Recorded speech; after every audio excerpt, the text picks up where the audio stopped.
Deixa eu colocar no slide que a gente parou.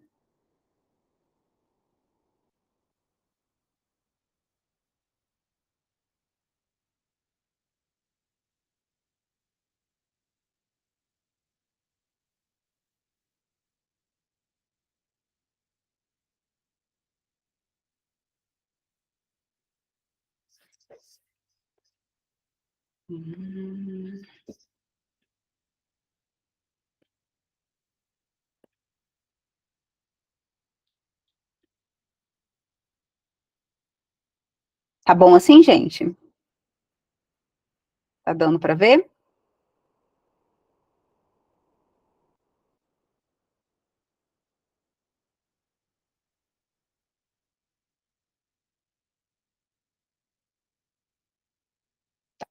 Então tá bom. Então a gente parou exatamente aqui. E aí agora a gente vai revisar um pouquinho. Deixa eu colocar aqui. A gente vai revisar um pouquinho sobre a pele. Tenho certeza que todos lembram, né, sobre a pele em si, mas a gente precisa relembrar as estruturas para a gente poder ser mais assertivo nas nossas escolhas, né? Então, vamos lá. Então, na pele, a gente basicamente divide ela. A gente tem, né, epiderme e a derme e o tecido subcutâneo. A gente está vendo a primeira camada aqui, a epiderme, que é a mais externa, a derme é considerada a camada intermediária e o subcutâneo é o tecido mais profundo, né? Então, todos vendo aí, certo? Sim. E aí, a gente está vendo, voltando aqui, a gente está vendo que lá na epiderme a gente tem os anexos, né? Tem os pelos, enfim, a gente tem outras estruturas que estão ali na epiderme. Também o poro, o poro também está localizado ali, o poro sudoríparo.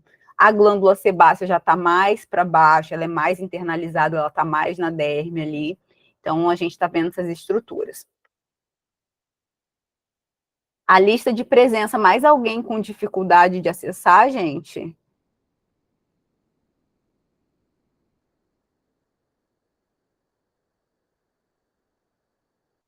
Tá dando o quê? Deixa eu dar uma olhada aqui.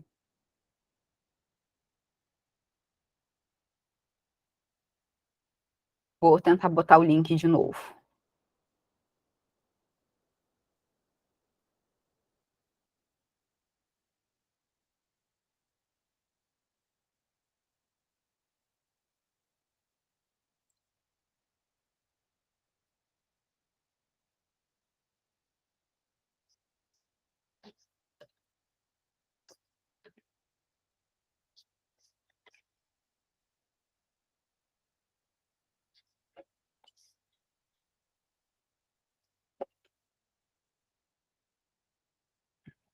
Eu tinha ido, peraí.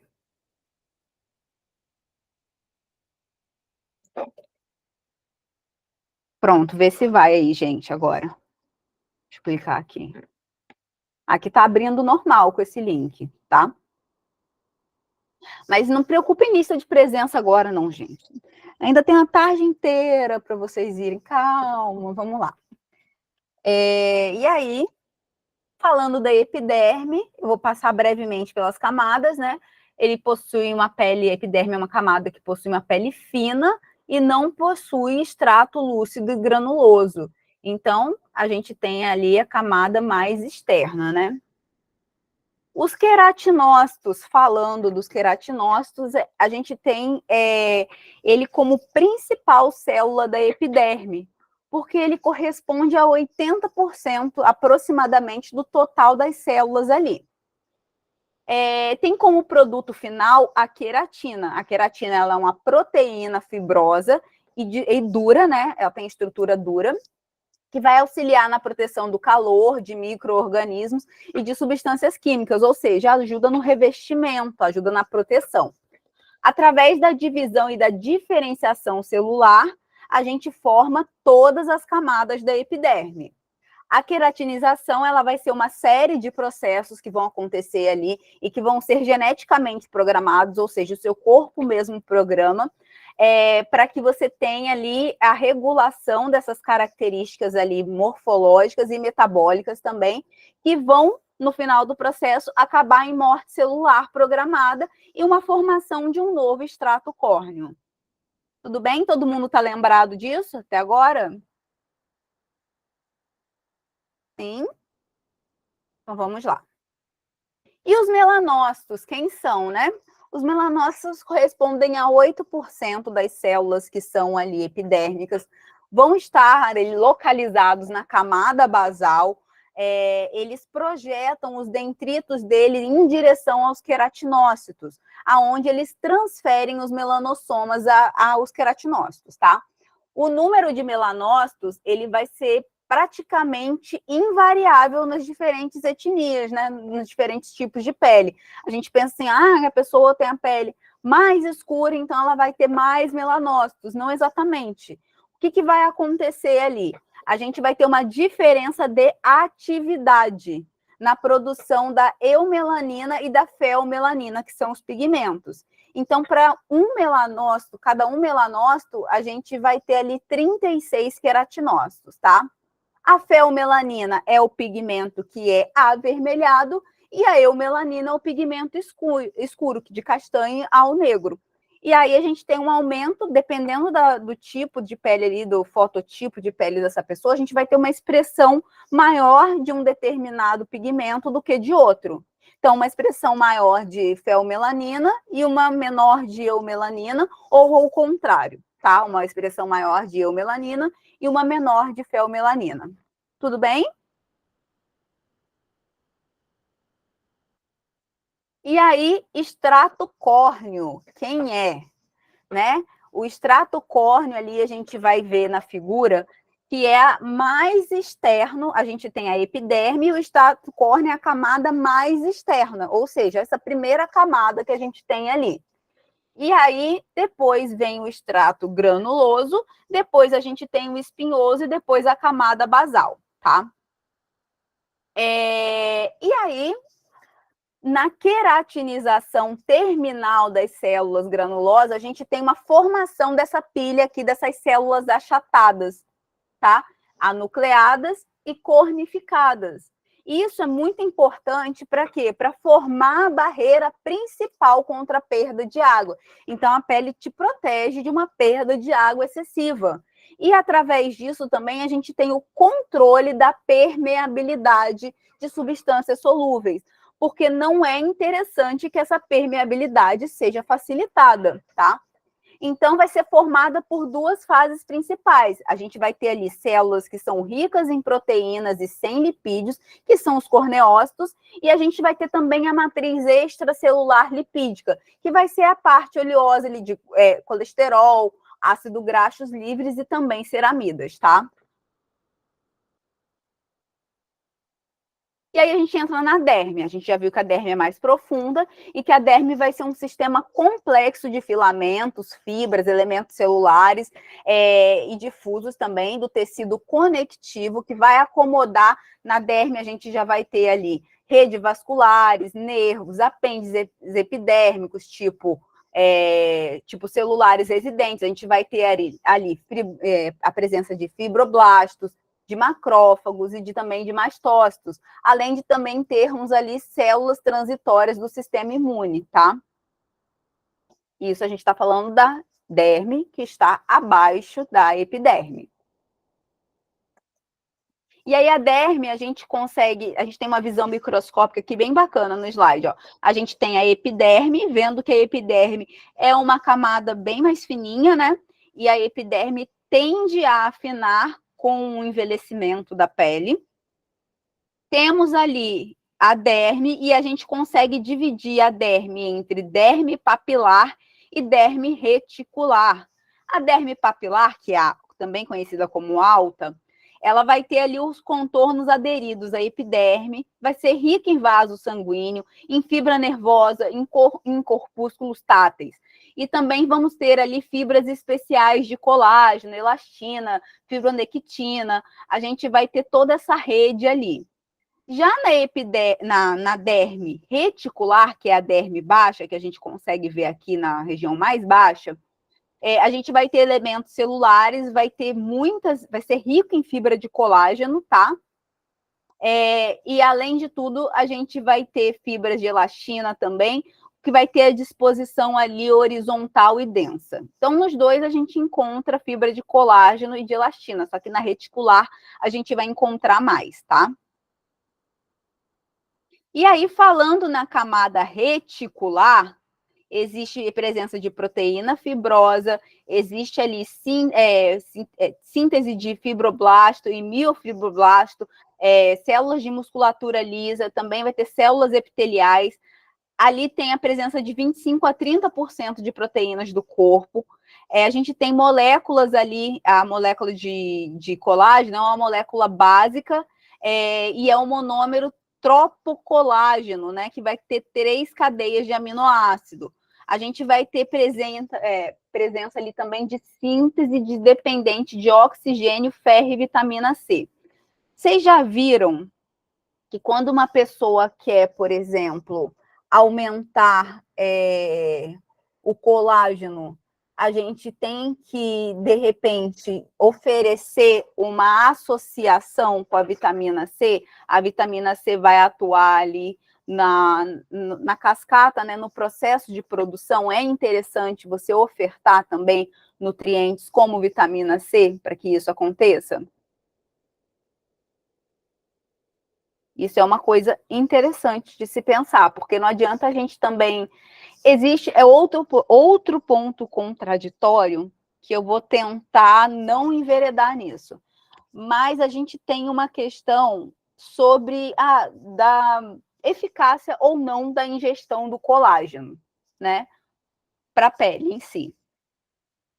Partindo do ponto que o colágeno, ele é o quê? Se a gente for classificar ele bioquimicamente, o que é o colágeno?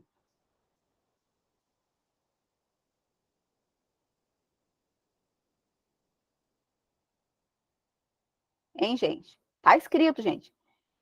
Colágeno ele é composto de uma sequência de aminoácidos. Os aminoácidos são proteínas. Muito bem, Sabrina. E aí, eu pergunto para vocês o seguinte: quando uma pessoa está suplementando colágeno, quem garante que na hora do seu organismo quebrar em monômeros, né, que são os aminoácidos, isso vai ser destinado para as fibras de colágeno, para a produção de fibras de colágeno? Não existe uma real garantia, né? Também não existe uma real garantia de que isso vai ser, na verdade, biodisponível o suficiente. A gente sabe que a gente tem alguns tipos de colágeno que, em relação a tipo de molécula, vai ser mais biodisponível. Então, a gente tem o peptídeos de colágeno, que na sua estrutura molecular, o peptídeos acaba tendo uma biodisponibilidade maior, quando, né? Porque ele está ali já em forma de peptídeos, para ser transformado para o seu corpo vai ser mais fácil do que, por exemplo, um colágeno hidrolisado. Só que acontece o seguinte: a gente vai liberar isso para o corpo, e aí a gente sabe que o corpo vai acabar quebrando em aminoácidos, e aí vai fazer a metabolização e vai fazer todo o processo bioquímico. Então, o que acontece? Se a pessoa tiver com deficiência, de repente, tá fazendo uma baixa ingesta de proteína, a dieta não está calibrada, enfim, o corpo vai usar aquilo como ele acha que é prioridade. E a prioridade são sempre o quê? Processos vitais, né? Então, nem só vai para a pele, isso eu costumo dizer com vitamina, isso eu costumo dizer com minerais. Que a pessoa toma, vai tomar por causa de cabelo, unha e pele. Então, é interessante você fazer a formulação? É claro que é.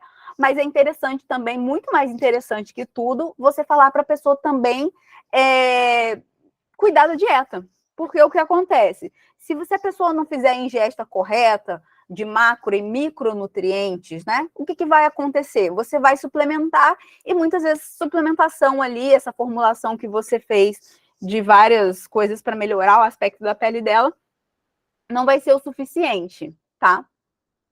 Gente, tem alguém com a câmera aberta. mas não está na câmera. Eu acho que deixou a câmera e saiu. Tá, vamos lá. Eu estava falando porque de repente a pessoa não viu, né? Está fazendo alguma coisa ali, enfim. Então, acho que é importante a gente ressaltar sempre a orientação à saúde do paciente. A gente não está só fazendo formulação, a gente não está só prescrevendo. A gente tem que falar assim, olha, vou prescrever para te ajudar, mas também você precisa se ajudar. Você precisa melhorar essa alimentação. Não adianta você suplementar, sei lá, com colágeno, fazer lá, o melhor colágeno, peptídeo de colágeno com vitamina C, e eu botei hexanutriente, botei um monte de coisa bacana para a pessoa, mas a pessoa não está cuidando da alimentação, que é a base. Então, assim, acaba sendo um investimento que não vai ter tanto retorno quanto teria se a pessoa se alimentasse bem. Vocês concordam comigo? Sim ou não, talvez. Liz concorda, Janaína concorda. É uma galera que concorda. Que bom. Fico feliz, gente, porque aí significa que a gente está em sintonia. Vamos lá. E aí a gente tem o colágeno, né? Como a gente já falou. O colágeno é uma proteína estável de renovação lenta e que tem 19 aminoácidos diferentes na composição. Aminoácidos exclusivos que estão presentes ali são a hidroxiprolina e a hidroxilisina, né? Que tem alta concentração ali de glicina. Então, como eu acabei de falar, que a deficiência de vitamina C impede a síntese de colágeno, resultando, então, na degeneração do tecido conjuntivo. Então, é muito interessante que a gente tenha suplementação de vitamina C, se a pessoa realmente está tentando aumentar ali o nível de colágeno. Rodrigo perguntou aqui, independente do tipo de colágeno, a nossa composição vai ser de 19 aminoácidos. O que difere, por exemplo, do colágeno hidrolisado e do colágeno peptídeo, né? Peptídeo de colágeno. O que difere ali é a apresentação desse colágeno e acaba influenciando também em como o seu corpo acaba absorvendo ele. Porque quando a gente está falando de peptídeos, a gente está falando de uma fórmula mais fácil que vai aumentar essa disponibilidade. Então, o seu corpo vai absorver melhor esse colágeno do que se a gente estiver falando de um colágeno simples. Por exemplo, o colágeno que você compra a nível não farmacêutico, você compra a nível alimentar. E até mesmo que o colágeno hidrolisado. O colágeno hidrolisado, ele é adicionado água ali, você hidrolisa ele para que você possa ter uma melhor absorção. Mas ele, por ser uma molécula muito grande, para ele ser absorvido, ele vai ter que ser quebrado. Todos eles vão precisar ser quebrados em aminoácidos para ser absorvido. Só que a diferença é como um vai ser absorvido e o outro pela biodisponibilidade deles através da apresentação, tá? Então, se tiver deficiência de vitamina C, o colágeno não absorve direito em nosso organismo. Sim, colágeno não é absorvido corretamente, tá? Se tiver deficiência de vitamina C. Porque a vitamina C, ela acaba, né, sendo ali importante na síntese de colágeno. Então, se a pessoa tiver vitamina C, não é uma questão nem de absorção mesmo, é de sintetizar, é de fabricar o colágeno, tá? Não é nem questão de absorção em si, é de fabricação. Para a gente fabricar o colágeno, a gente vai precisar da vitamina C. Por isso que é importante suplementar. Ou, né, se a pessoa, na verdade, não suplementar, importante aumentar pelo menos a ingesta, né? Acho que ela levantou a mão. Deixa eu ver, Andressa, pode falar. Acho que já baixou a mão, levantou sem querer. Ou não. Olá, professora, tudo bem? Tudo bem. Com essa dúvida aí da questão da absorção do colágeno, porque eu já vi profissionais, até farmacêuticos, falando que o organismo não faz essa absorção e o que o correto seria fazer por procedimento invasivo na pele com o dermato. E aí eu fico com essa dúvida aí sempre. Então, vamos lá, é o que a gente está falando. A gente está falando de resultados diferentes. Quando a pessoa faz um procedimento invasivo, entre aspas, ela está colocando colágeno na região onde ela quer colocar. né? Então, através de um bioestimulador de colágeno, enfim, da técnica que foi eleita ali para se fazer. Quando a gente está falando do uso oral do colágeno, a gente está falando de uma questão de prevenção, melhora do aspecto da pele, mas não de depositar um colágeno excessivo, de repente, em algum lugar. É importante falar, como eu falei anteriormente, que o colágeno ele é uma proteína. E como toda proteína que você for fazer a ingestão, ele vai se comportar bioquimicamente no seu corpo, quebrando em. A gente tem macromoléculas, né? O colágeno ele é uma cadeia grande, ele vai ser quebrado em unidades de aminoácidos e o seu corpo vai utilizar esse aminoácido de forma nos processos essenciais dele. Só que aí é o que eu estou te falando. Se você tiver uma deficiência, sei lá, de ingestão de proteína, enfim, esse aminoácido vai ser recrutado para as funções vitais. A pele é o último local que esse colágeno vai ser sintetizado se você estiver fazendo ingesta de colágeno, se você tiver com deficiência nutricional, por exemplo. Não sei se eu me fiz clara, mas são finalidades diferentes, primeiro, porque não dá para comparar os efeitos, mas a gente pode usar sim o colágeno para melhorar o aspecto dessa pele a longo prazo. Só que a pessoa, para usar uma suplementação de colágeno e ter algum tipo de efeito, porque isso também é muito questionado, se tem ou não efeito, a gente tem que também falar que a alimentação é pilar. Porque a gente já viu, por exemplo, se a pessoa tem uma deficiência de vitamina C, o colágeno do corpo inteiro dela vai estar diminuída a síntese, porque não vai ter vitamina C disponível ali para a cascata bioquímica. Ok. Deu para entender, assim, mais ou menos? Seria o mesmo que, por exemplo, uma pessoa com o intestino inflamado, fazer o uso de certos suplementos que o intestino não vai fazer a absorção completa, né? Na Da analogia, deficiência, né? na analogia dá para ser. A pessoa não vai fazer essa absorção de... Na verdade, ela vai fazer a absorção nesse caso. Ela faz a absorção das proteínas. Não completa, né? Mas faz. Só que acontece o seguinte, a prioridade vai ser sempre para funções vitais. Entendi. Então, não adianta eu dizer que você vai tomar o colágeno que vai funcionar para cabelo se você tiver alguma deficiência de proteínas, de aminoácidos essenciais, não essenciais, na verdade. Essenciais é o que a gente consegue através da ingesta. Se você tiver dessa deficiência, esses aminoácidos eles vão acabar sendo usados para outras funções bioquímicas do seu corpo. Ok, obrigado. Nada. Tudo bem, pessoal, até aqui? E aí, falando, né, a nível de vitaminas, por isso é muito também prescrito vitamina C, né, gente, nas formulações cosméticas. A gente sabe que ela ajuda a clarear a pele, enfim, que ajuda também a prevenir o estresse oxidativo, mas ela também ajuda, dependendo da forma que você está usando da vitamina C, e eu já vou falar sobre isso lá na frente, ela vai ajudar também você a poder estimular a síntese de colágeno. E aí, a associação de vitamina C mais green tea, ela reduz a degradação do colágeno, tá? Gente, o que eu tô fazendo no mouse? Eu não faço ideia.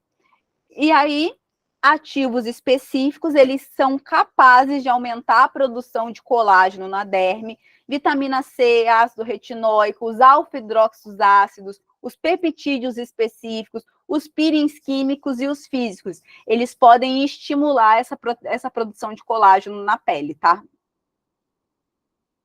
E aí, falando de camada reticular, a gente tem alguma substância a gente tem uma substância chamada de substância fundamental. Ali na camada reticular, a gente tem uma composição de gel aquoso, que é produzido através, né? A gente tem ali a fibronectina e as glicosaminoglicanas. Os glicosaminoglicanos, eles são formados pelos ácidos hialurônicos, maior quantidade, né, que tem, sulfato de condroitina e sulfato de dermatana, tá? E aí, essas glicosaminoglicanas, eles são polímeros lineares de alto peso molecular e que já vimos que são constituídas principalmente de ácido hialurônico, sulfato de condroitina, sulfato de dermatana, mas também tem outros componentes, como sulfato de heparana, sulfato de queratano e sulfato de heparina também. Os glicosaminoglicanos são mais abundantes na derme, na verdade, é o ácido hialurônico, a gente já viu que é a maioria. Por isso que tanto se fala em ácido hialurônico para derme ali. E aí vale fazer um adendo também. Existe ácido hialurônico injetável e existe ácido hialurônico a nível tópico. A nível tópico, praticamente todos vão ter efeito de quê? De hidratação. Quando a gente está falando ali, ácido hialurônico numa formulação tópica, o efeito dele é por hidratação. A gente está falando de diferentes pesos moleculares. Quando a gente está injetando ácido hialurônico, o efeito dele é de preenchimento, tá? Então, são coisas diferentes. Porque tem gente que acha que vai passar creme de ácido hialurônico e algumas empresas prometem isso, né? Não sei se vocês já viram. A formulação de, tipo, sei lá, um creme da L'Oréal que tem ácido hialurônico, eles botam lá efeito preenchedor. É claro que existem ácidos hialurônicos que podem dar um leve efeito preenchedor tópico, mas a maioria vai trabalhar a nível de hidratação na pele, tá? Até mesmo os shampoos, né? Eu vejo que tem no shampoo preenchimento. Preenchimento só de expectativa mesmo, porque o preenchimento que faz depende ao peso molecular do ácido hialurônico. Existe um ácido hialurônico, que eu vou falar lá na frente, de manipulação, que ele ajuda realmente nessa questão da aparência de melhorar essa parte similar a preenchimento. Mas claro que a gente não consegue comparar, né, gente, com o ácido hialurônico que é injetável, que é um ácido hialurônico diferente, tá? Mas do shampoo é isso aí mesmo, tadinha. A gente fica até chateado, né? Com essas promessas que a indústria faz para a pessoa. E a pessoa fica... Fala, Leonardo. Oi, professora, bom dia. Bom dia. Assim, como a senhora está falando aí do ácido hialurônico, né, que é presente em vários produtos, né? Não teria que ter, assim, uma clareza ou, assim, uma confiabilidade, assim, desses produtos que oferecem, né, uma coisa que não fazem, né, o que não são? Olha, concordo com você plenamente, né? A gente vem uma questão de rotulação, principalmente de alimento, que hoje em dia vem dizendo mais coisas, né? Mas a gente sabe que, assim, desde sempre é prometido, você compra um simples shampoo que fala assim, efeito liso. Então, assim, infelizmente, a gente vende de produtos que visam o marketing. Então, assim, deveria sim ter clareza, mas nesses casos eu prefiro acabar montando a fórmula do meu paciente, porque eu sei exatamente a concentração que eu estou colocando ali, do que, de repente, indicar um produto dermocosmético pronto. Então, assim, que aí, na lâmina do produto que eu estou manipulando, eu sei exatamente qual é a função daquele produto, o que é, e eu vou determinar a concentração que eu vou usar. O problema dos produtos, na verdade, né, dos dermocosméticos prontos, enfim, é que você ali também não sabe a concentração. Exceto, eu acho que a princípio você tem tudo escritinho lá, direitinho. Que está vendendo agora. A princípio era um site que agora ela vende também nas farmácias, Raia, Pacheco, sei lá, vende princípio. E aí lá tem as concentrações. Mas o manipulado, na minha opinião, por custo e tecnologia, eu acabo preferindo o manipulado. E também pela personalização, porque em um creme, de repente, ele ia ter que usar 5 cremes ali, 5 apresentações de dermatológicas ali, para ele poder ter o efeito. Eu consigo fazer, de repente, tudo em uma fórmula, dependendo do que é. E aí eu já otimizo isso para o paciente. Concordo que o marketing, às vezes, é problemático, mas só realmente as esferas superiores que podem regulamentar, né? A Anvisa poderia cobrar isso de forma, sei lá, de um asterisco, de colocar o efeito, não é, enfim, né? Então, eu acho que seria importante. Eu digo porque aquela Garnier, Renil, Nivea, eles colocam até assim um período, né, assim, de tratamento na televisão, 1 semana, 2 semanas. Não De sei se clareador, alguém né? aí. Já vi, E já. eu não sei se alguém já percebeu, né? Já viu esse comercial deles. Eles prometem uma coisa, assim, até, né, em dias, né, em semanas, que a pessoa acaba se levando pelo que está passando na televisão. Eu acredito realmente que funciona. Exatamente, mas aí a pessoa que não funciona, pode funcionar para alguns casos, mas as que não funcionam, procura um profissional, porque não está funcionando. Gastou dinheiro, comprou um monte de coisa que não resolveu. Então é aí que a gente entra, é uma possibilidade de atuação. Ainda mais quando a gente atende o paciente fala, comprei esse produto aqui, ó, não tá servindo de nada. Não, olha só, a gente tem que personalizar. O seu produto ele tem que ser personalizado. Ele tem que ser feito para você. Nutricionista não fala que a dieta boa é aquela dieta que é feita para você, não é aquela que você acha na internet. Então, a gente, farmacêutico, tem que defender que nosso dermocosmético bom é aquele que foi prescrito exatamente para você. E não o que está pronto no mercado. Agora, eu vou falar sobre as marcas lá na frente, vou falar sobre manipulação. A nossa amiga Renata também, eu vou abrir um espaço, Renata, para você dar o seu contato também para os colegas, né? Porque aí você divulga seu trabalho para a gente também. A gente tem uma farmácia aí para poder contar, né? Não sei nem se ela está aqui mais, mas vamos lá. Esse conhecimento para questionar a promessa do marketing de uma marca conceituada dá muita autoridade para o profissional e faz com que ele seja visto de uma forma diferenciada, concordo.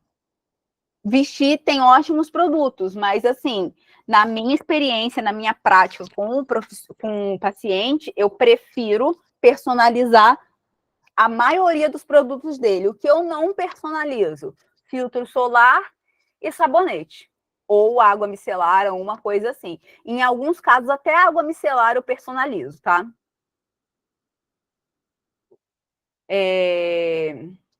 Mas, assim, gosto muito de alguns produtos que eu considero chave. Mas quando eu tô falando de, tipo, formulações para tratamento, eu gosto de montar a minha fórmula. Pode falar, Fernanda. Foi Fernanda, né? Isso, oi, professora. Oi, Fernanda. É só para fazer um comentário em relação a isso do marketing, né? Eu já trabalhei tanto em farmácia de manipulação como em indústria cosmética aqui no Rio.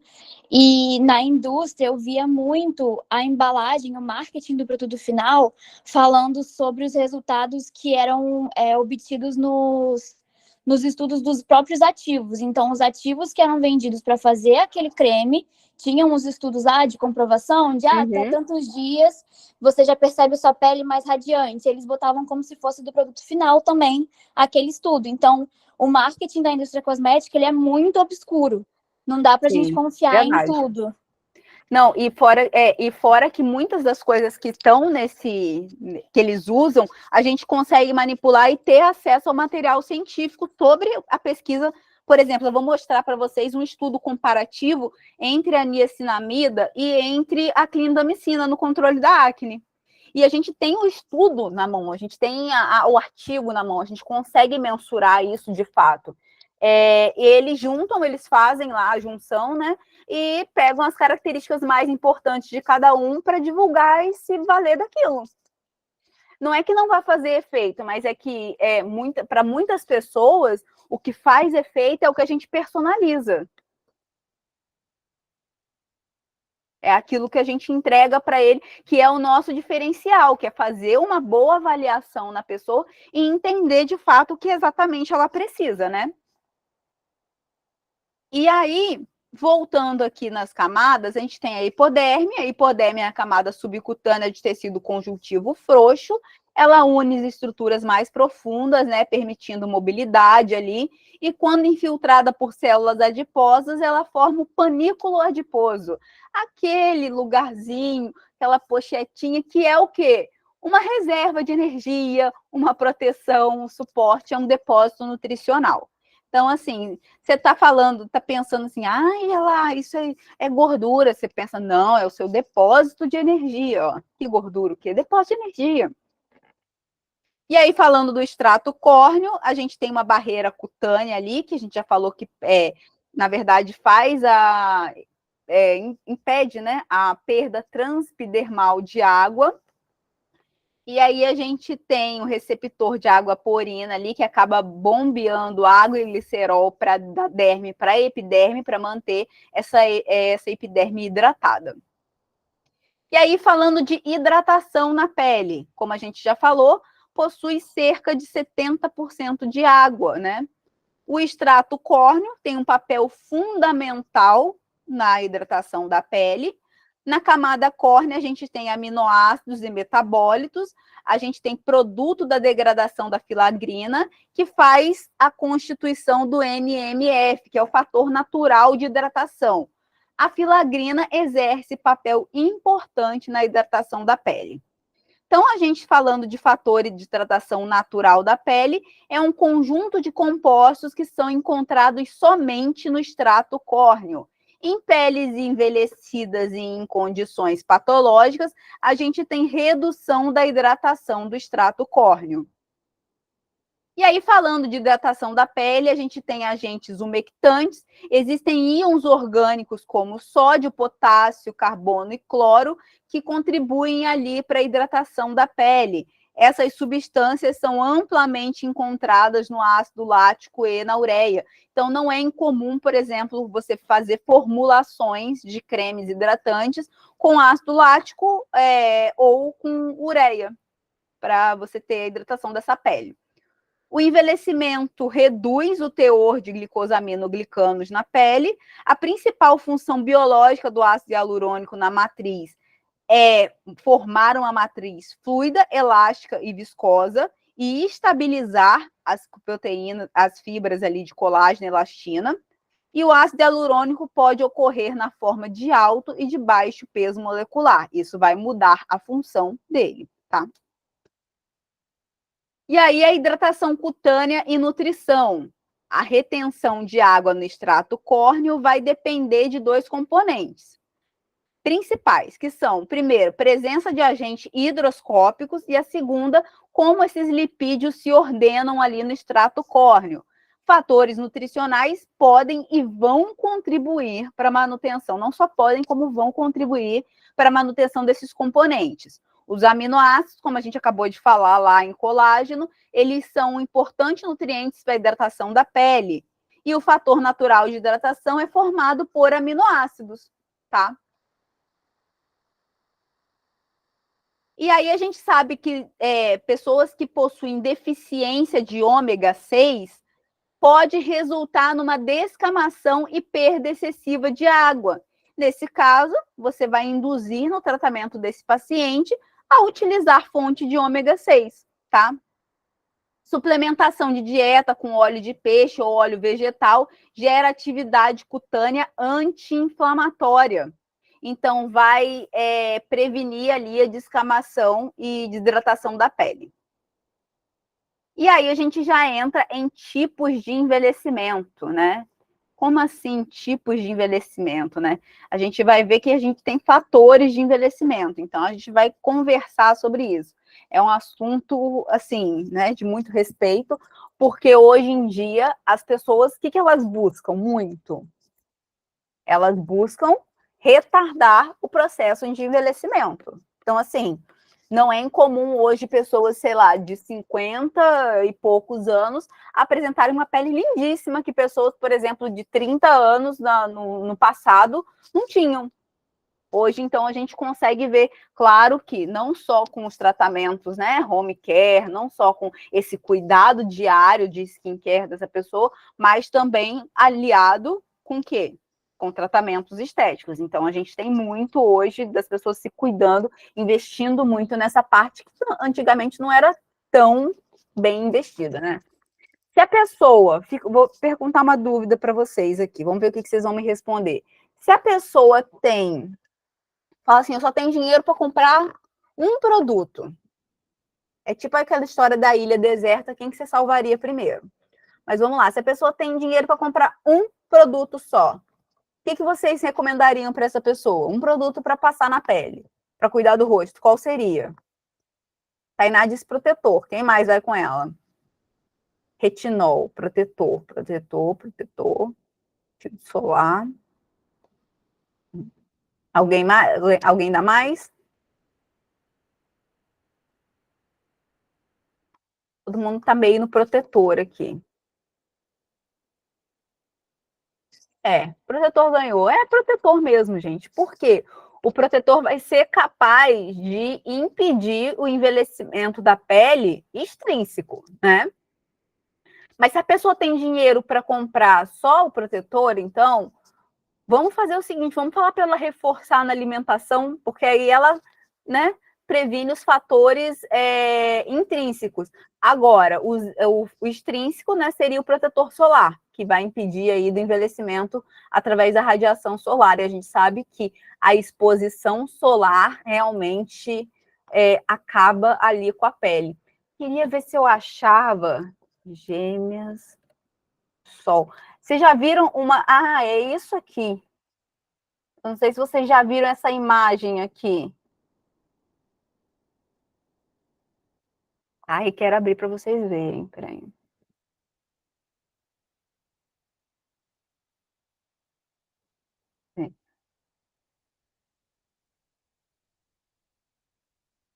Deixa eu ampliar isso aqui.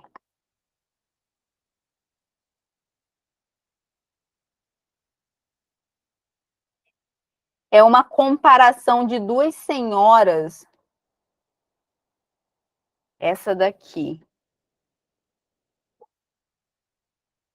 Uma que usava filtro solar e uma outra que não usava filtro solar.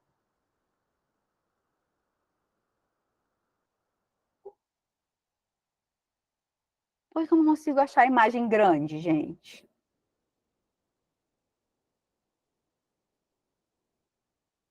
Acho que agora foi. Tá, não é o melhor dos mundos, mas vamos lá. Vou compartilhar com vocês. Peraí.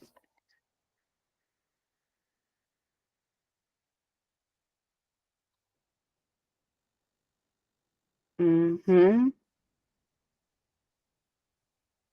Aqui. Todos vendo? Conseguem ver? Sim. Então, são duas gêmeas de 71 anos. É claro, né? As duas com 71, óbvio. Que uma delas, né, tem o fotoenvelhecimento avançado, se expôs a vida toda ao sol, e a outra não se expunha ao sol e usava protetor solar.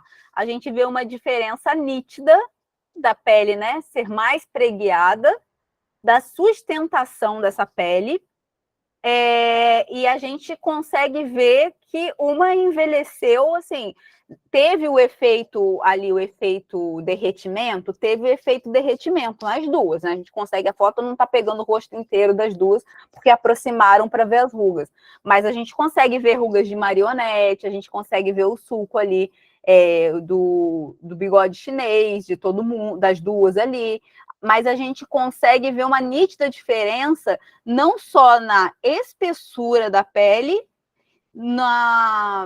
também na sustentação e também no brilho da pele. Olha só. Você vê que a pele da gêmea esquerda é uma pele que está sem viço, né? Você vê que é diferente. Então, a gente fica aí a dica do filtro solar. Se a pessoa só tiver dinheiro para um produto, a gente escolhe filtro solar. Eu vou responder vocês, espera aí. Protetor solar com cor, ele é mais eficaz. Olha, a gente vai falar sobre filtro solar daqui a pouquinho, mas só para adiantar, a gente tem o físico, tem o químico, e a gente tem a diferença da cor em si, é que a cor ela acaba fazendo uma proteção para a luz visível, ou seja, protege contra a poluição de luz mesmo, de tela, de celular, poluição eletrônica, né, tecnológica, de tela de computador. Então, às vezes, usar o Concor vai ajudar mais nisso, porque essas luzes também, luz branca, enfim, essa luz de tela de celular, de computador, também mancha a pele. Então, a gente viu ao longo do tempo que essa poluição digital mancha a pele. Então, por isso que é interessante usar com cor, mas tem gente que não gosta de usar com cor. A gente consegue fazer um filtro solar manipulado com uma proteção, com o Lumiasese, que protege contra essa proteção, contra essa poluição digital. Também.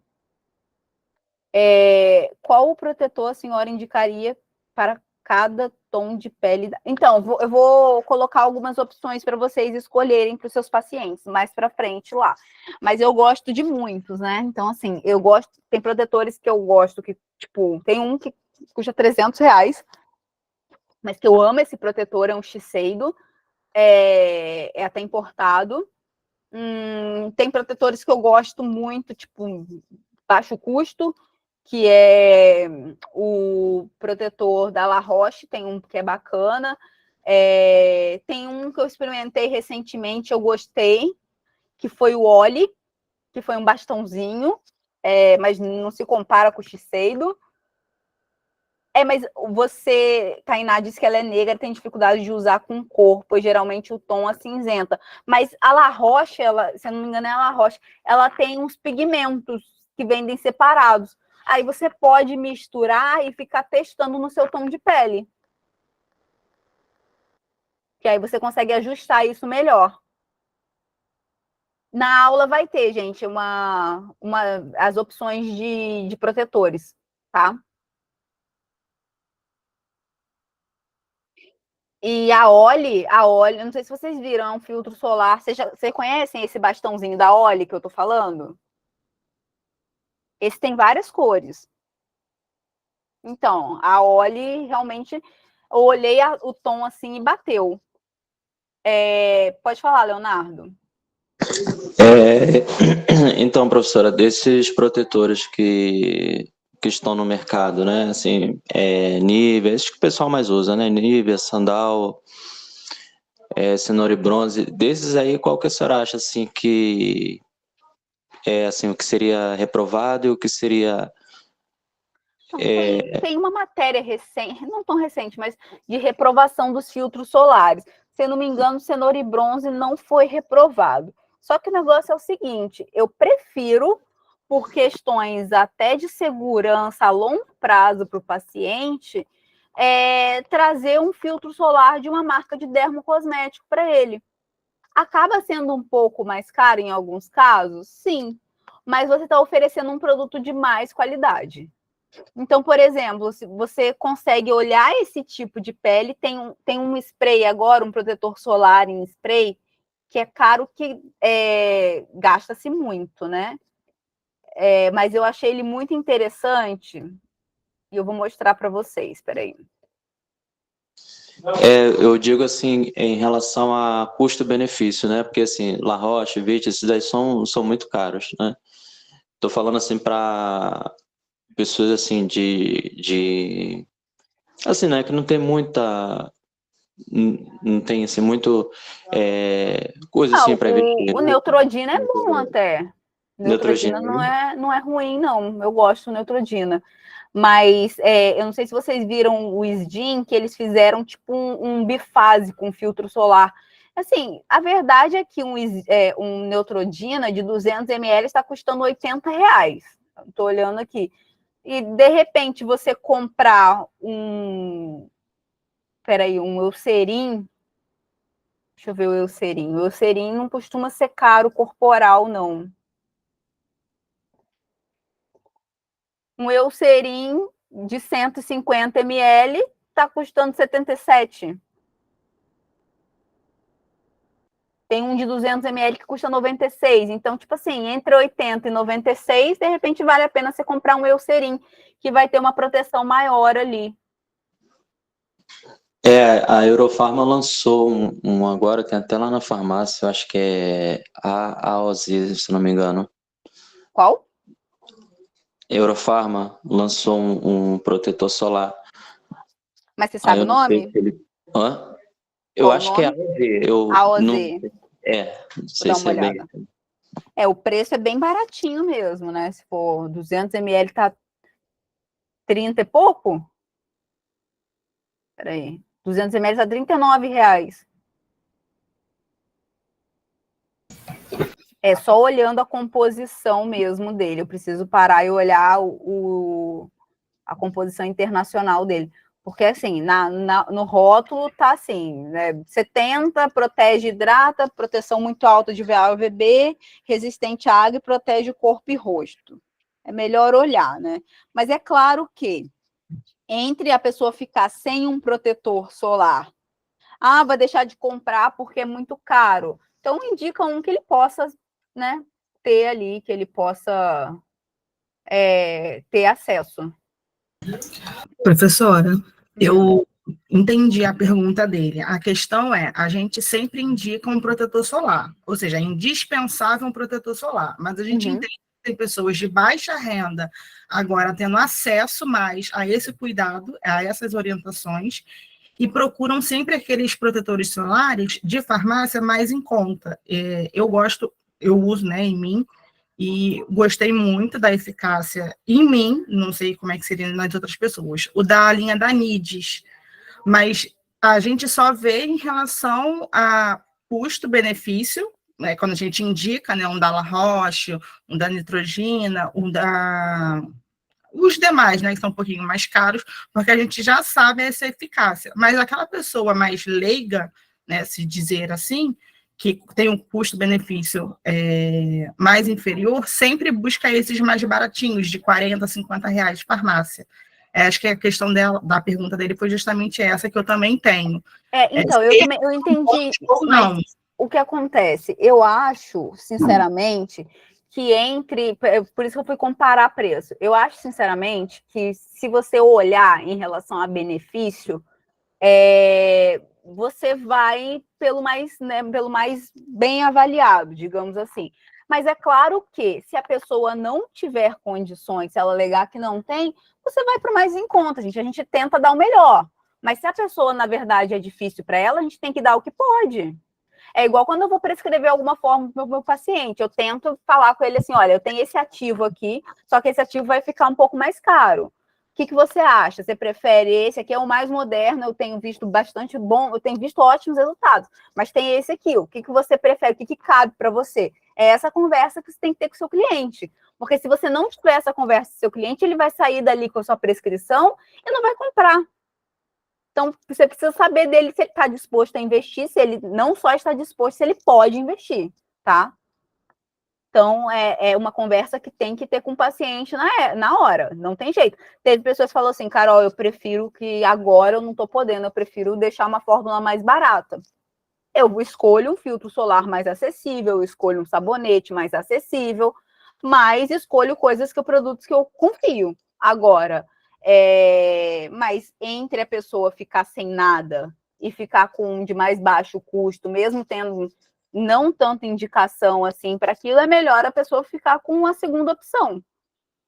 Entendeu? É o que eu acho. Então, para os pacientes, eu sempre tento otimizar, mas existem ativos que eu acho que seriam muito interessantes serem colocados naquele momento, eu converso com eles. E aí é uma conversa do seguinte, você vai investir?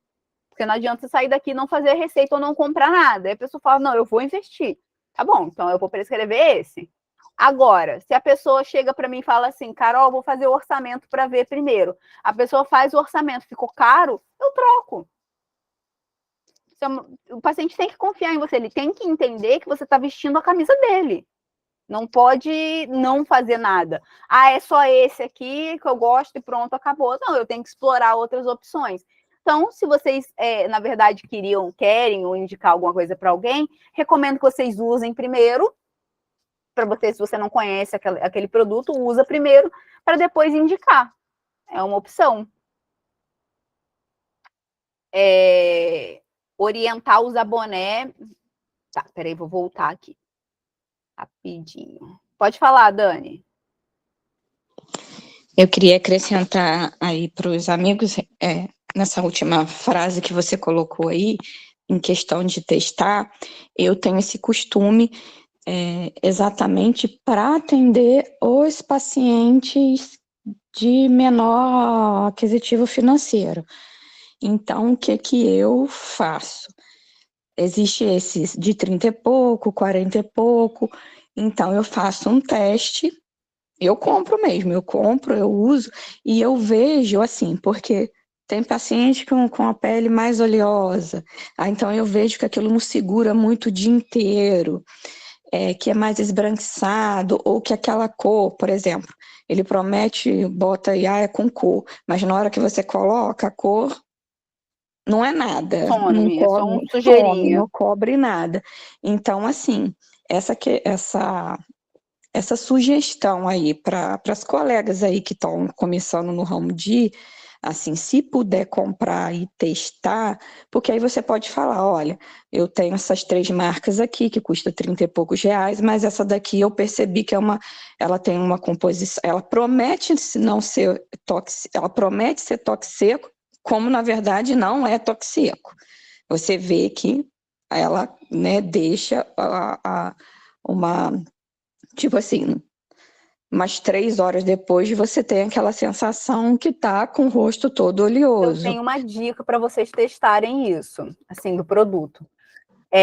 Pegar uma folha de papel A4, colocar o produto em cima, fazer um risquinho do produto e deixar. Se o produto esparramar para o lado, sim, você vê uma borda de óleo assim, provavelmente vai ficar oleoso na pele oleosa. Isso. E tem uma marca que eu particularmente, assim, eu usando e também indicando para os meus pacientes que não é uma marca, é como você disse, a gente tem que ouvir, fazer avaliação e ver o que cabe dentro do bolso. Mas existe uma marca que, na minha opinião, que ela tem um preço mais acessível e que tem entregado bastante resultado, que é o Stick, Sonless Stick, que é um bastãozinho. Então, por exemplo, muitas pessoas não sabem que a Neutrodina é uma segunda linha da Rock. Uhum. Então, assim, a gente tem essas empresas fazendo linhas mais econômicas, todas elas, tá? É claro que muda, sim, a formulação, muda toque, muda sensorial, a gente não pode dizer que não. Mas a gente tem alternativas hoje que cabem no bolso da pessoa, só que a conversa com o paciente é primordial. Por que eu tô falando? Às vezes você fica com medo de indicar um produto de ponta, porque acha que a pessoa não vai pagar. Mas às vezes a pessoa quer pagar, ela quer isso, ela quer a novidade do mercado. É o que acontece. Tem paciente que fala, não, na avaliação é isso que eu escuto. Olha, o que cabe a você? Eu posso te indicar X de valores e tem...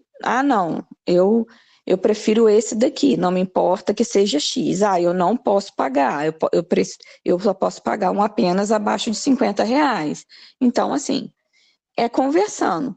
Mas a gente estava falando aí de marcas, assim, para ajudar os colegas, particularmente os em líquidos da Sonless, eu não gostei. Mas o em bastão, que é stick, você pode até procurar aí, ele está numa base de 50 e poucos reais. Eu estou usando, eu amei, eu uso várias outras marcas que você já citou aí, tenho indicado essa marca, ele tem uma cobertura excelente, segura bem para pele oleosa e tem um preço bom. Assim, uma dica aí, assim, por experiência para os colegas aí, mas é aquela coisa, né? É primeiramente ouvir o paciente, né? Não adianta, a gente tem que ouvir o paciente, tem que conhecer o produto, mas a questão vai ter lá na aula para vocês, vai ter algumas dicas assim de filtros solares que eu gosto, mas vocês podem procurar, vocês podem e devem procurar alternativa, porque isso está sendo lançado no mercado o tempo todo. Existem filtros solares manipulados também, que podem ser outra opção ótima, que você consegue ajustar muita cor também do paciente. Normalmente o manipulado tende a sair mais barato. Enfim, a gente tem muita coisa que a gente pode fazer, mas o que eu quero mostrar para vocês é que, assim, não é para vocês se preocuparem nesse primeiro momento com qual indicar, mas sim entender sobre eles e, primeiramente, entender a necessidade do seu paciente. Porque o que acontece? Não dá para a gente chegar... Às vezes o cara já usa um La Roche. E às vezes você acha que aquele gin vai ser melhor naquela pele. E aí você chega para ele e fala assim, cara, eu gosto muito desse, eu acho que vai ficar bom na sua pele. Tudo bem se for R$10, R$15 mais caro? Cara, não, tudo bem, porque esse aqui não tá dando certo mais para mim. Ou então a pessoa fala, não, eu gosto desse, eu quero manter. Você mantém as outras estratégias que você modifica. Então é isso que você precisa ver com o seu paciente, é uma conversa mesmo, não tem como ser de outra forma. E mais ainda, às vezes, por exemplo, uma coisa, às vezes não, quase sempre, o que fica bom em um, você pode testar, você vai testar para você farmacêutico, você vai saber o sensorial daquilo, você não vai testar indo pela sua pele, então, ficou bom na minha pele, não, eu tenho que testar pelo sensorial, minha pele é de um jeito, às vezes a pele do paciente é de outro jeito, e é isso que vocês vão aprender hoje. Então, o que acontece? Às vezes ficou bom para mim e não fica bom para ele. Então, não adianta eu só me basear por essa régua. Eu usei um La Roche, que era antigamente a fórmula antiga, o AC. É um La Roche para não dar acne. Só que a minha Antélios AC, só que na minha pele ele dava acne. Ele dava espinha interna. E aí eu fui procurar, eu falei, gente, não é possível. Não estou fazendo nada diferente, não sei o que está acontecendo. Aí eu falei assim, vou pesquisar sobre o filtro. E aí comecei a pesquisar. Várias pessoas tendo o mesmo relato de acne interna. Tanto é que o Antélios AC, ele teve a fórmula modificada, ele foi reformulado. A mesma coisa o Fotoderme. O Fotoderme também foi reformulado, porque ele prometia um toque seco, você passava e depois de algum tempo estava brilhando. Então, assim, vocês precisam ter esse feeling. E é claro que o feeling vai indo devagarzinho, assim, não dá para... não adianta passar uma lista de protetor solar para vocês, vai ter várias opções para vocês, mas vocês têm que se basear no que vocês conhecem, no que o paciente apresenta e no que você acha viável. Então, tudo é um bom senso nessa sua consulta, porque a consulta é justamente isso, é você avaliar, é você ponderar e é você definir a estratégia. Quem define a estratégia é você, mas você não vai fazer sozinho e esse seu paciente não achar que nada que você fale ali faz sentido, tá? E para definir a estratégia, vocês precisam avaliar quem é esse paciente, qual é a pele dele, como que ele cuida da pele, qual é o tempo que ele tem para cuidar. Tudo isso é um parâmetro que você precisa levar em consideração, tá? Mas calma que a gente vai chegar lá. Eu sei que gera dúvidas quando a gente começa a falar de filtro, mas a gente vai chegar lá. Primeiro, antes de falar de filtro, a gente precisa falar de envelhecimento cutâneo.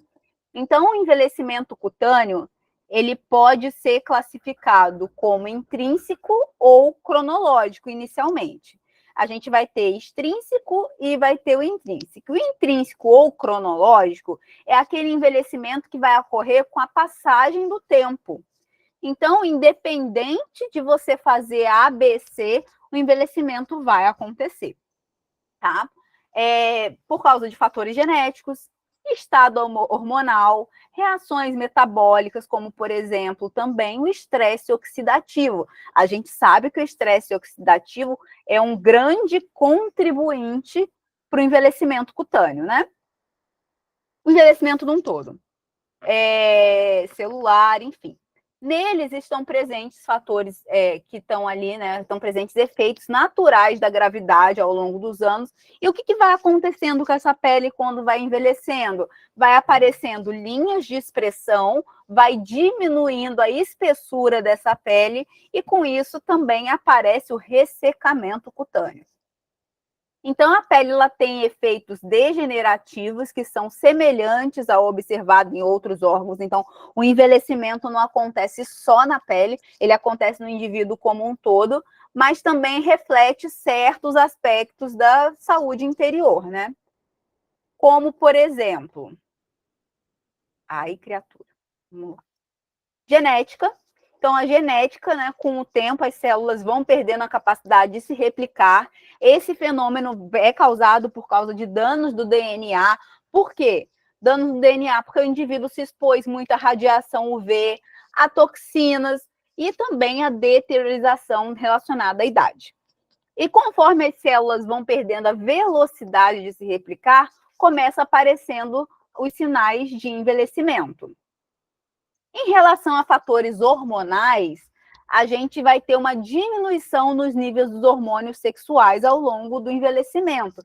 Então, vai diminuir estrogênio, vai diminuir testosterona, vai diminuir o hormônio do crescimento. Então, o equilíbrio é fundamental quando a gente está falando de hormônios.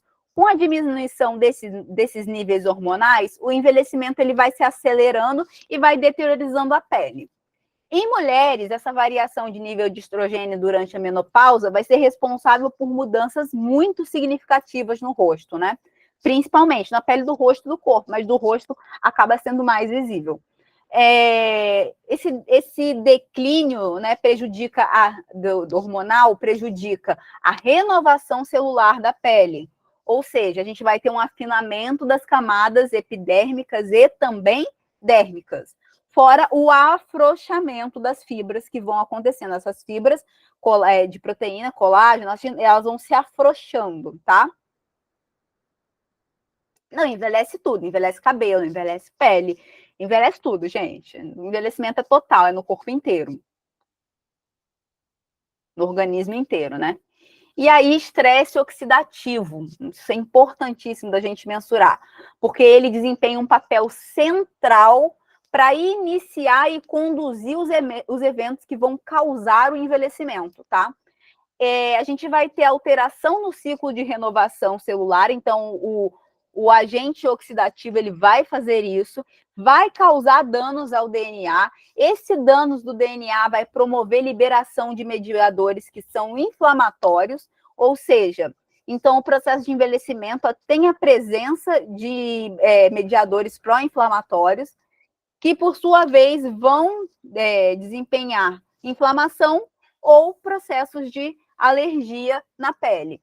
Então, além disso, células do sistema imunológico, que são chamadas de células de Langerhans, elas diminuem com o envelhecimento. Isso vai afetar a capacidade de afastar esse estresse oxidativo através de radicais livres, né?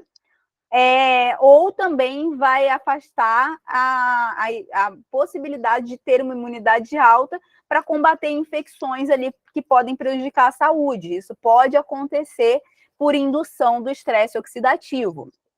Com o avançar da idade, a gente acaba tendo, as pessoas apresentam uma diminuição da imunidade, aumentando a incidência de tanto de infecções, quanto de malignidades e quanto de deteriorização estrutural. E aí a gente entra em outro tema polêmico, que é níveis elevados de açúcar no sangue. A gente sabe que a glicose é um combustível vital para o corpo humano, fonte de energia. No entanto, uma exposição crônica à glicose pode afetar a idade do corpo, que é chamado de um processo de glicação. Então, dizem, né, segundo estudos, a glicação oferta ao indivíduo um envelhecimento mais rápido. Então, o indivíduo, por fazer o processo de glicação com açúcar muito elevado, na verdade não é açúcar muito elevado, porque não é o consumo de açúcar, né, elevado, acaba incidindo e levando ao processo de glicação. E aí, esse processo de glicação pode ocorrer pela exposição crônica ao açúcar exógeno nos alimentos, ou endógeno no caso de condição patológica, diabetes. A consequência principal desse processo vai culminar lá no estresse oxidativo. Então, a mesma coisa que o estresse oxidativo causa, que é induzir a fatores pró-inflamatórios, a glicação vai fazer isso também, vai induzir o estresse oxidativo, tendo como consequência o envelhecimento precoce, né?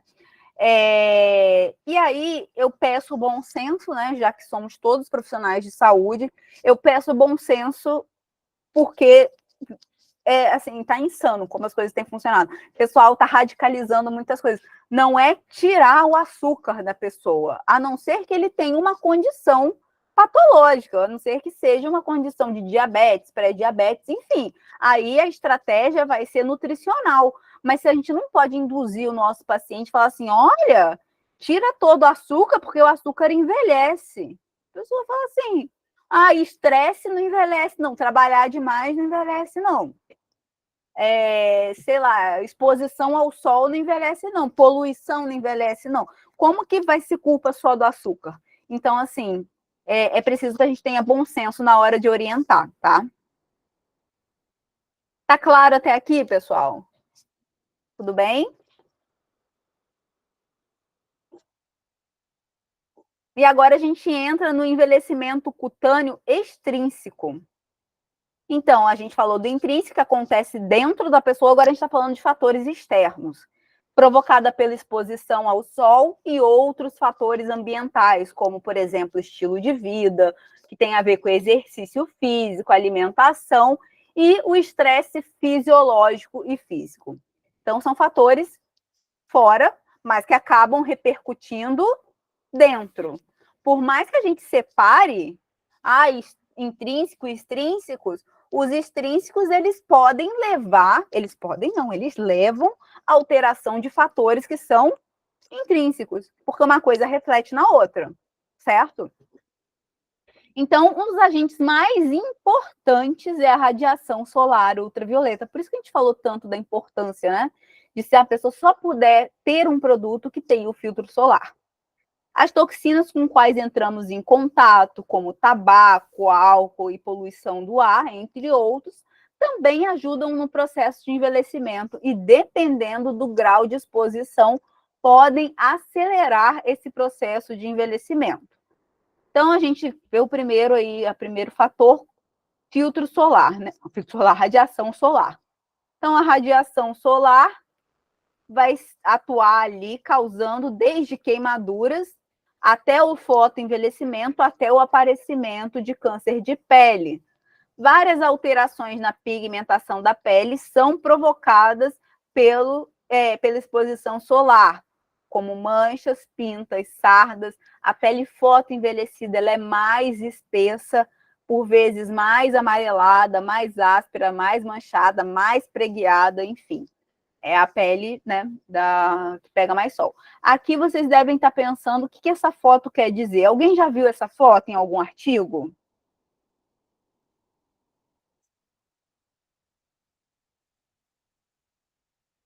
E aí, quem viu o quê? O artigo falava sobre o quê?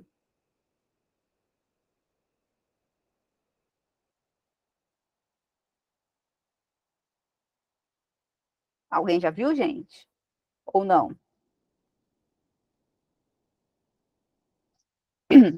Então, essa foto fala de uma pessoa que trabalhava, se eu não me engano, em lavoura, e aí um lado dela pegava sol e o outro não. Então, o lado que não pegava sol é assim, visível, né? O que pegava sol também é muito visível. Então, a importância, né, da gente entender isso, tá? Vamos lá. É uma dúvida. A pessoa que tem deficiência de vitamina D tem que pegar sol, né? O recomendado é de 20 minutinhos, dependendo da melanina da pele. Você recomendaria o acesso ao sol com o protetor ou sem o protetor solar? Porque falam que quando pegam vitamina D, né, sem o protetor solar, absorve mais na pele. Com certeza vai absorver mais. Um dos motivos da deficiência é justamente a gente usar protetor. Mesmo que a pessoa vá até o sol, ela está com proteção. Então, a gente não tem essa transformação ali em vitamina D realmente quantitativa, né? A pessoa tem que tomar sol pouco tempo. Na verdade, o sol não é vilão. O sol é importante justamente até para a síntese de vitamina D. O sol é importante para aumento de imunidade, o sol é importante. Mas o que acontece? A pessoa tem que se expor ao sol. O problema é que a pessoa, quando vai se expor ao sol, ela fica no sol, tipo, a manhã inteira, ou à tarde, enfim. Ela tem que pegar um período que o sol esteja mais brando, né? E pegar ali em torno de 10 a 15 minutinhos, dependendo do fototipo. A pele dela não pode avermelhar. O sinal de avermelhamento da pele significa que essa pessoa tem que sair do sol. Se a pele hiperemiar ou esquentar demais, Carol, mas, por exemplo, a pessoa tem um fototipo 6, é um fototipo da pele bem mais escura, não dá para ver se ela avermelhou, mas ela sabe se a pele dela tá quente. Se a pele dela estiver muito quente, já tá na hora de sair do sol. Apesar das pessoas com esse pigmento ter uma proteção maior da pele, mas ainda assim, a gente tem que precaver, tem que tomar cuidado na exposição contínua. Eu faço tratamento à exposição ao sol, que eu tenho vitiligo. E realmente, a doutora falou que assim que a pele começar com aquelas manchinhas vermelhas, é porque já está as na hora plaquinhas. Isso. E ela também falou que não é para tomar banho de imediato, é para guardar mais ou menos de 20 a meia hora para o corpo poder absorver aquela vitamina. Sim, é a transformação. É a transformação da energia do sol. É perfeito, é isso aí mesmo, Elisângela. Então, sim, você tem que aguardar o processo. Então, esperar acontecer mesmo.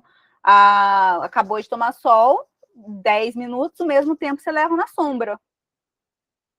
Tomei 10 a 15 minutos. 10 a 15 minutos na sombra até fazer outra coisa. Então, assim, tomar banho, no caso, ou passar hidratante, ou passar outra coisa, espera. Espera um pouquinho. Então, o ideal é que a pessoa tente pegar um sol brando, né? Ou no final da tarde, ou no começo da manhã, e que ela não se exponha além do limite da pele dela. E como que a pessoa sabe do limite? Ou o mais comum de se saber, se a pele está hiperemiando, ou seja, se está ficando vermelha, ou se a pele está ficando quente demais. Se o indivíduo está muito quente já, tipo, tá quente, tá morninho, porque se você ficar no sol vai esquentar. Mas se você tiver um calor ali, já, tipo, já tá quente o suficiente, já tá mais que morno, já não tá mais na hora de ficar no sol, tá? Dúvidas, pessoal?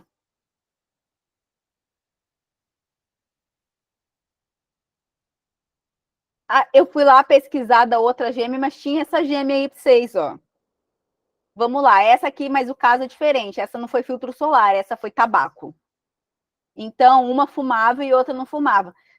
É difícil ver quem fumava aqui, gente, porque, né? Tá muito, assim... Se fosse uma questão de prova, era dada, de graça, né? Porque é muito diferente. A condição da pele, não só, vocês olham não só a estrutura, mas até a pigmentação. Vocês conseguem notar isso?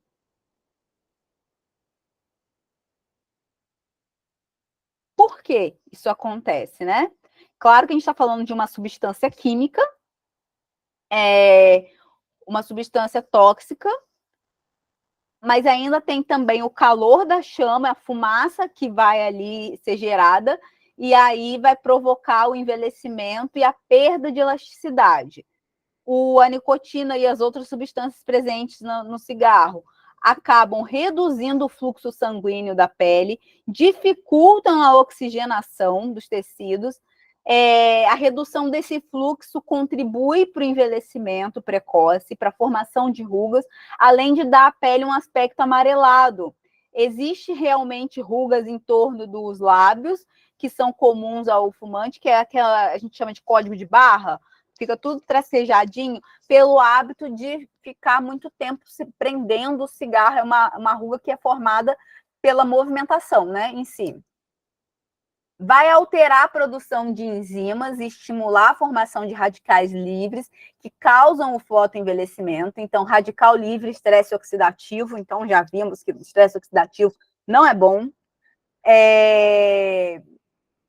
A exceção à regra disso tudo, que não estamos falando de substância química, mas a exceção da regra é o vinho, porque o vinho contém aí resveratrol, o vinho ajuda a prevenir, apesar de ter álcool, com uma dose pequena diária, ajuda a prevenir realmente o envelhecimento e o aparecimento de radicais livres, né? Então, no aparecimento ele não evita, mas ele combate os radicais livres, né?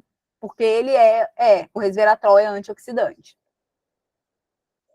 Em casa, eu vejo isso em casa, minha mãe é 4 anos mais velha que minha tia parece ser muito mais... Pior que é, gente. A pessoa que fuma, realmente, eu não conheço um que fume e tem aparência de jovem. A não ser se for muito jovem, né? Mas mesmo assim, ele vai parecendo estar mais velho do que o jovem da idade dele. E aí, como eu acabei de falar com vocês, os movimentos musculares. Então, por que o fumante ele tem aquelas rugas, né, que a gente chama nos lábios mesmo, em torno dos lábios? Ele, pelo movimento repetitivo, né? Então, o movimento repetitivo vai gerando aí uma continuidade de movimento nos músculos que vão aprofundando e causando rugas, que são chamadas de marca de expressão. As marcas de expressão, elas, ao longo do tempo, né, eles vão se aprofundando mais ainda e aí acabam virando, a gente chama de rugas estáticas, que acabam ficando, a gente tem as rugas não estáticas, a gente tem as rugas não estáticas, né, que a gente adquire por idade mesmo, e tem as estáticas que vão ficar depois que o movimento, você faz o movimento contínuo, ela vai ficar aquela ruga parada ali, mesmo você sem fazer nada. Fica parada, você consegue ver mesmo sem a pessoa se movimentar, né? Vamos lá. Falamos de estresse oxidativo, não dá para não falar de radicais livres, né? Radicais livres é um nome comum que se dá à família de moléculas conhecidas como espécies reativas de oxigênio, tá? Que são os ROIs. Essa molécula ela é altamente reativa, ela é instável, então ela tenta reagir com tudo que está em volta dela, tá? Ela tenta reagir com componentes celulares, ela tenta reagir com enzima, com proteína, com lipídio, com material genético, e isso tudo vai causando danos, tá? Em condições normais, a gente tem equilíbrio entre os agentes antioxidantes e os agentes oxidantes. A gente consegue, em condições normais, se defender disso, mas nem sempre é o caso. Há 2 maneiras pelas quais os radicais livres eles podem sobrecarregar as nossas defesas antioxidantes. Então, veja bem, a gente tem defesa antioxidante. Em condição normal, isso, ok. Mas isso pode gerar o oxidante, o radical livre, ele pode gerar um excesso no nosso corpo. Isso vai acontecer como? Né? Quais são as possibilidades? Os radicais livres, eles podem ser produzidos em excesso por exposição a fatores ambientais, ou seja, fatores que induzem a isso, ou com exposição a fatores ambientais tipo UV e ozônio. Aí os níveis de antioxidante acabam diminuindo, o que torna o indivíduo mais propenso a ser induzido a danos de estresse oxidativo. Então, são 2 condições que os radicais livres... A poluição aumentaria radicais livres? O que vocês acham?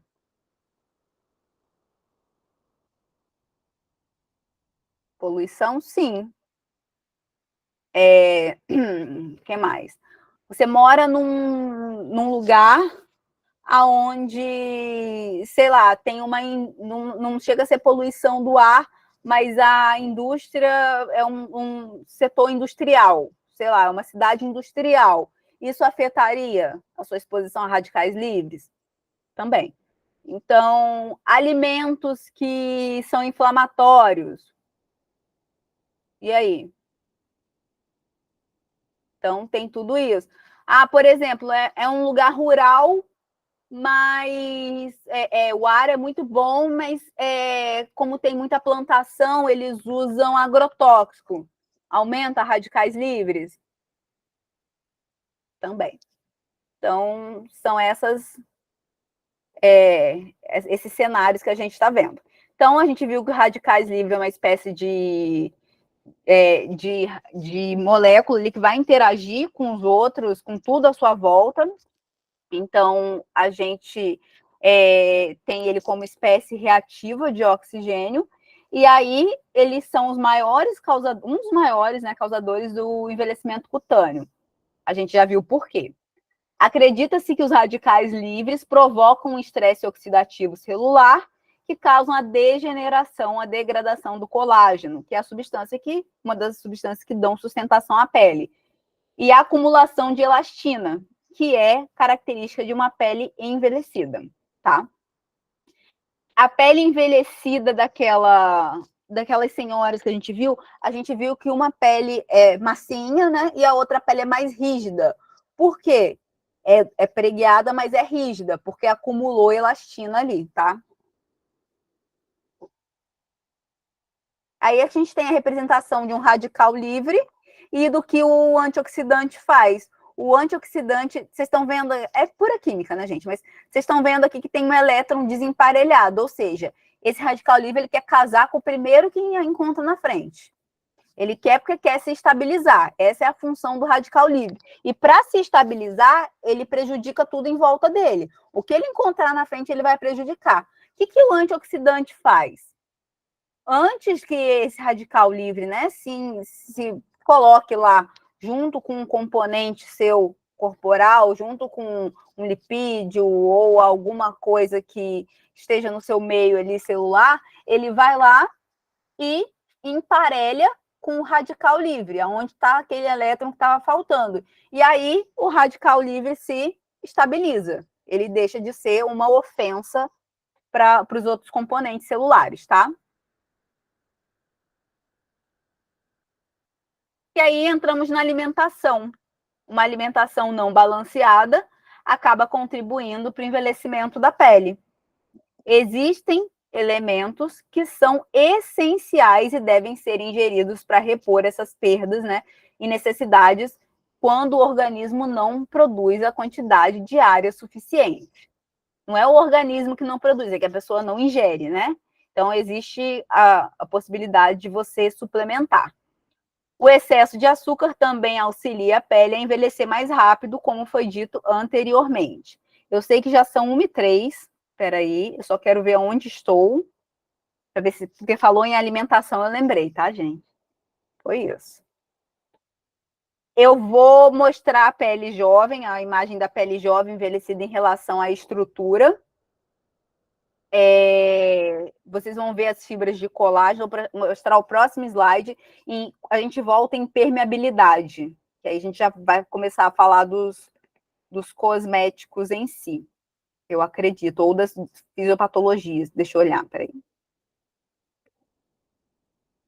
A gente vai falar de permeabilidade, fatores que alteram. A gente já entra daqui a pouco em cosmético em si. E aí vocês estão vendo aqui uma pele jovem e uma pele envelhecida. Quais as principais características que vocês conseguem divergir aí da pele? A gente está vendo que as fibras de colágeno, né, estão ali desorganizadas na pele que está mais envelhecida, que a gente tem um achatamento das papilas dérmicas, ou seja, a gente tem essas ondinhas acontecendo, a gente tem redução do fluxo sanguíneo, que são as principais características dessa pele. E aí, já na pele jovem, a gente vê a fibra de colágeno organizada, a gente vê uma boa irrigação ali dos vasos sanguíneos, tá? Leonardo, pode perguntar. Eu não sei se Dani quer falar, não sei se a mão é da outra vez, eu esqueço, gente, de abaixar a mão, né? Esse negócio No caso, a senhora está citando aí em relação ao colágeno, eu acompanho aquele professor do Farmacologia na Prática, e ele fala que o colágeno, tanto hidrolisado quanto o tipo 2, ele não tem, por via oral, ele não tem efeito nenhum. A senhora concorda? Vamos lá. É o que a gente estava falando anteriormente sobre a questão da proteína. Se seu corpo precisar, ele vai usar em outra função. Então, mas nos estudos, se você pegar o estudo do C2, que é o colágeno tipo 2, eu não vou nem falar do colágeno tipo 1, não, vou falar do colágeno tipo 2, que é usado aí para articulações, enfim, na osteopatia muito usado. Foi comprovado por estudo científico, sobre artigo que declara que não tem conflito de interesse, que faz o efeito. Então, assim, é muito complicado generalizar que uma coisa não faz efeito, uma vez que, para tudo, para qualquer medicamento, a gente tem que avaliar qual é o comportamento dessa pessoa, desse indivíduo. Então, a gente já viu, por exemplo, que algumas pessoas não absorvem, a colega falou, e muito bem falou, algumas pessoas não absorvem alguns nutrientes, algumas vitaminas, porque às vezes estão com um quadro de desbiose ou de intestino irritável, enfim. E aí a gente vê que essa absorção é diminuída. Se a gente tem algumas coisas que são absorvidas a nível intestinal, isso vai refletir até mesmo em medicamento. Tem quadros mais graves que as pessoas não podem nem tomar não pode tomar hormônio anticoncepcional, por exemplo, por via oral, porque a absorção fica comprometida. Então, assim, a gente tem que olhar, não adianta criar um parâmetro. O que eu penso é o seguinte, entre suplementar e não suplementar, eu prefiro a garantia de suplementar. Porque se a pessoa, por exemplo, não fizer a absorção daquilo exatamente para pele, cabelo e unha, como é o nosso caso do dermocosmético, aquele colágeno não vai ser perdido, ele vai ser usado como aminoácido no corpo. E às vezes compensa até a absorção de aminoácido que a pessoa deixou de fazer via alimentação, se ela não tiver uma alimentação balanceada. Agora, se a pessoa tiver a alimentação balanceada, o que é o caso da minoria, porque a verdade é que hoje todo mundo tá correndo tanto que às vezes não toma conta da alimentação direito, pode ser muito benéfico. Então, assim, eu acho que radicalizar nunca eu tenho que observar realmente como se comporta aquele indivíduo, né, no dia a dia dele. Isso é muito individual. Essa é a minha opinião. Moisés, pode falar.